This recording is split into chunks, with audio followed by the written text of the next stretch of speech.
Salut à toutes et à tous les amis et bienvenue pour cette nouvelle vidéo.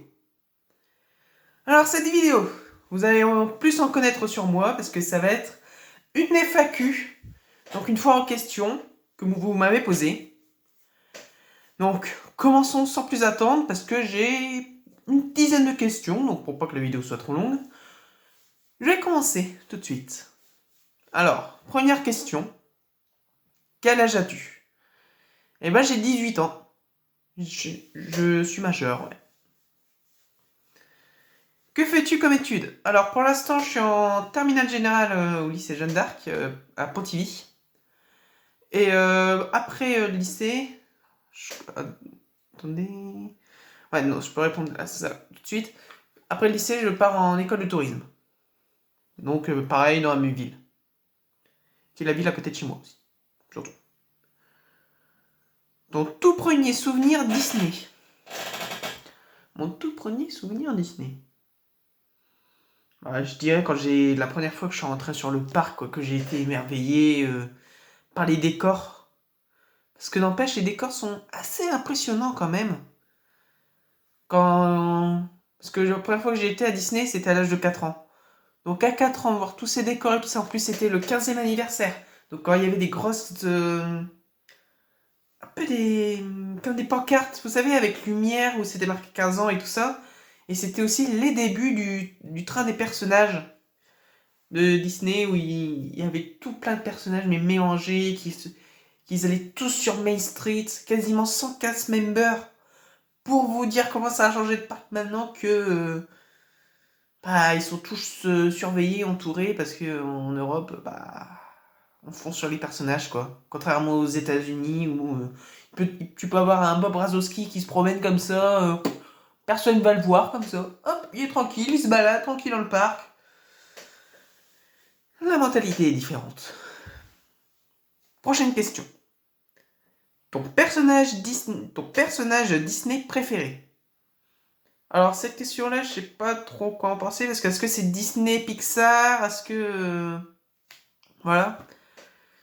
Donc je vais partir sur Pixar, je vais partir sur le personnage de Woody, car il est courageux, mais par contre quand il y a d'autres amis à lui qui viennent, par exemple avec l'exemple de Buzz dans Toy Story 1, qui est fâché contre lui, il fait une crise de jalousie et tout ça. Bah, moi, je suis un petit peu pareil. Quand il y a du changement, je n'aime pas trop.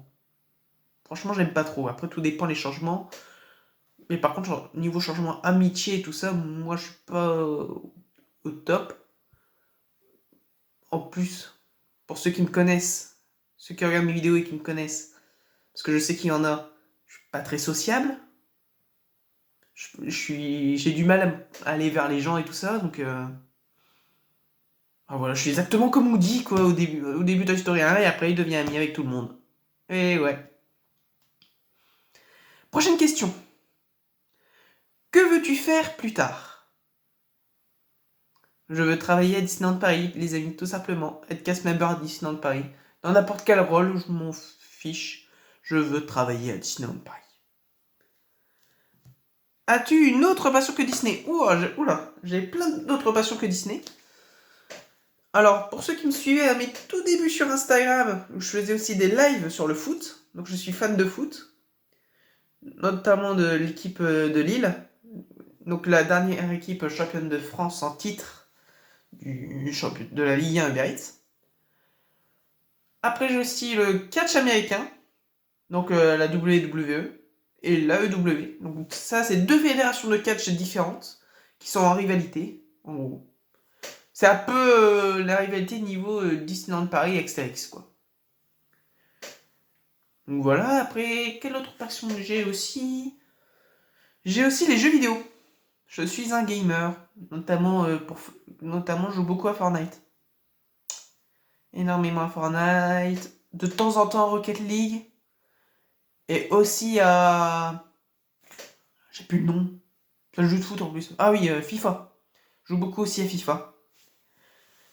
Moins qu'avant. Je joue moins qu'avant à FIFA, mais je joue quand même de temps en temps. Quand il n'y a pas de mise à jour Fortnite, quoi. Alors, prochaine question. Oula. Oh là là là là là. Que penses-tu des Premier Access? Alors déjà, pour clarifier le tout, les Premier Access, ce sont les nouveaux Fast-Pass payants de Disneyland Paris, qui vont de 8€ à 15€ pour les attractions. Il me semble que c'est 8€ pour Autopia et 15€ pour BTM, un truc comme ça, dans une marge des prix. En plus, il y en a pour des attractions, ils n'en ont pas besoin, quoi, des Fast-Pass. Comme par exemple Autopia, et franchement, il y a pas besoin de Fast-Pass pour Autopia.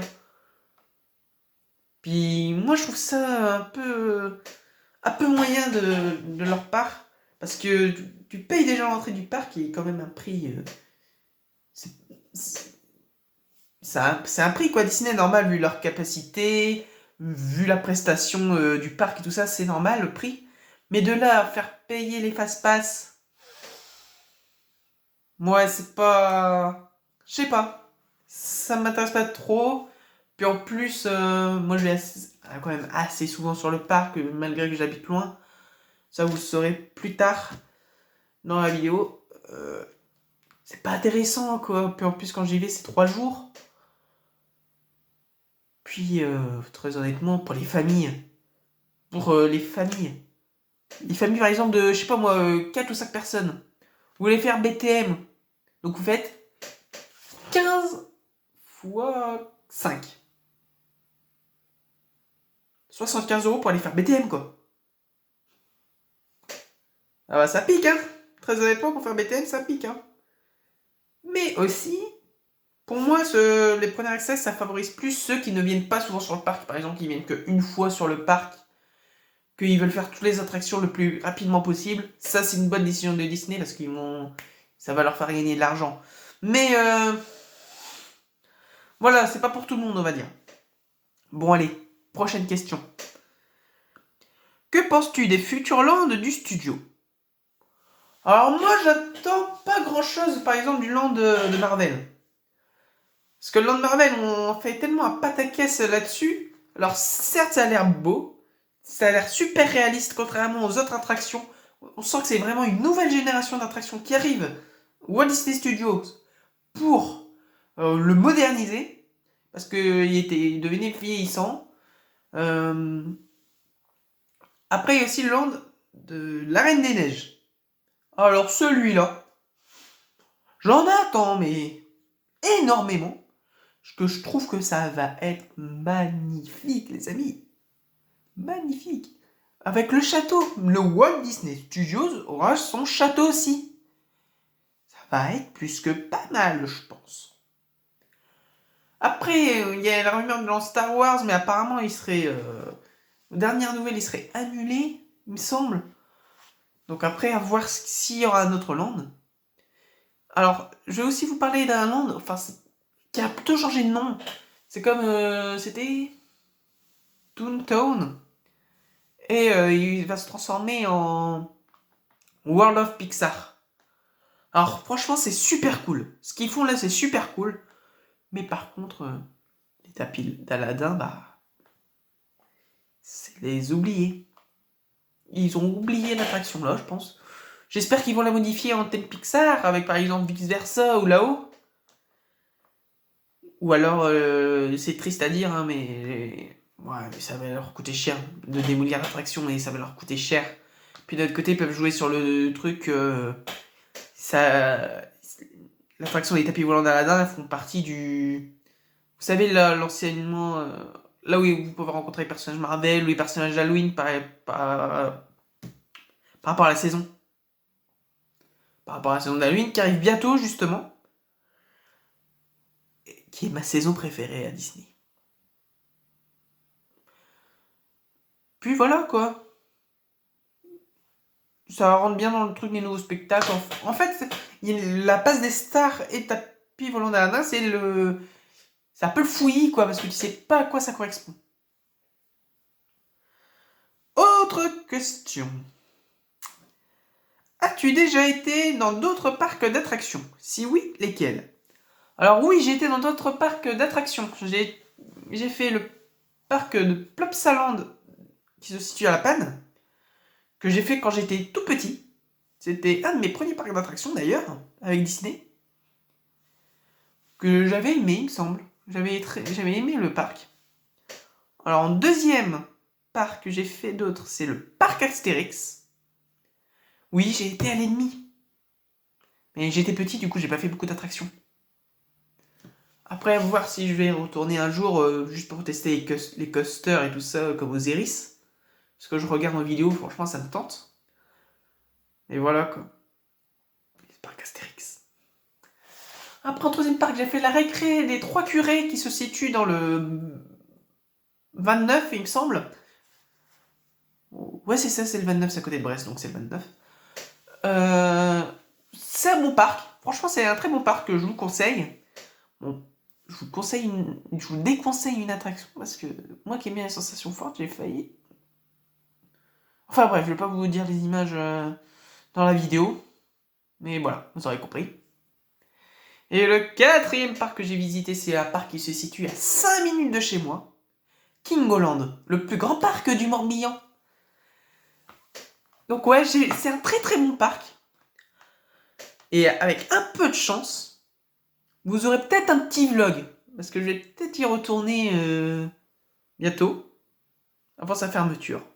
Donc, vous aurez peut-être un petit vlog là-dessus. S'il fait beau, bien sûr. Chose qui n'est pas très prévue en Bretagne, quoi. Other question. Oh là là, autre question, oui. Oh là là. Je suis trop fort. Quand vas-tu retourner à Disney? Alors, je retourne à Disney. Je regarde juste la date qui est sur mon téléphone. D'accord, je peux pas. C'est super, c'est cool. Mais normalement, j'y retourne le 24 octobre. Donc on me semble qu'on est le 18. Le jour où je tourne la vidéo, on est le 18. Donc vous la verrez le lendemain, donc le 19. Donc en gros, je vais dans un fouilla plus d'un mois à Disney pendant 3 jours, donc le 24, 25 et 26 octobre, pour découvrir la saison d'Halloween. Que j'adore, que j'affectionne. En plus, avec l'arrivée, le retour du char de Maléfique, du dragon Maléfique, celui qui crache du feu. J'ai vu des nouvelles sur le château que au plus ça va, au plus on voit le château. Et le vrai château, pas le château en carton. Enfin, en palissade. Puis Frontierland, quoi, les décors version Coco. Waouh! Même au niveau du cowboy Coco, c'est magnifique. Donc voilà, vous savez maintenant quand est-ce que je retourne à Disney. Alors, avant-dernière question. As-tu un pass annuel? Oui, j'ai un pass annuel Magic Plus. Vas-tu le renouveler? Alors, est-ce que je vais le renouveler? Je ne sais pas. Parce qu'avec les changements qu'ils ont prévu Disney, le prix va quand même pas mal augmenter. Donc ça va peut-être être compliqué. Et après, il faut voir les tarifs que vont nous officialiser Disneyland Paris pour que je puisse y retourner plus souvent. Parce que si j'ai pas de pass annuel, bah j'y retournerai beaucoup moins souvent. Même si j'irai toujours sur le parc. Dernière question. Est-ce que je vais faire des vidéos historiques sur Disney? Alors oui, c'est prévu. Ça va me prendre beaucoup de temps pour les faire, les vidéos par contre. Et en fait, je vais commencer par faire une série pour vous expliquer l'histoire de Main Street USA. Après, je vais pas tout vous spoil, mais je vais vous expliquer en gros l'histoire des landes du parc. Voilà. Pour être plus simple, pour être plus global, je vais dire que je vais faire une vidéo histoire sur les parcs. Sur les landes des parcs. Plus particulièrement le parc parisien. Bien évidemment. Donc voilà, c'était la dernière question. J'espère que cet évacu vous aura plu. Si c'est le cas, laissez-moi un gros pouce bleu. Mettez-moi en commentaire d'autres questions, on ne sait jamais. Ça peut faire l'objet d'une deuxième vidéo. Vous abonner à la chaîne et activer la petite cloche pour rien louper des nouveautés, ça me ferait extrêmement plaisir. Et n'oubliez pas de vous abonner à mon compte Instagram magical.braze où je poste une photo par jour. Allez les amis, à bientôt pour de nouvelles aventures.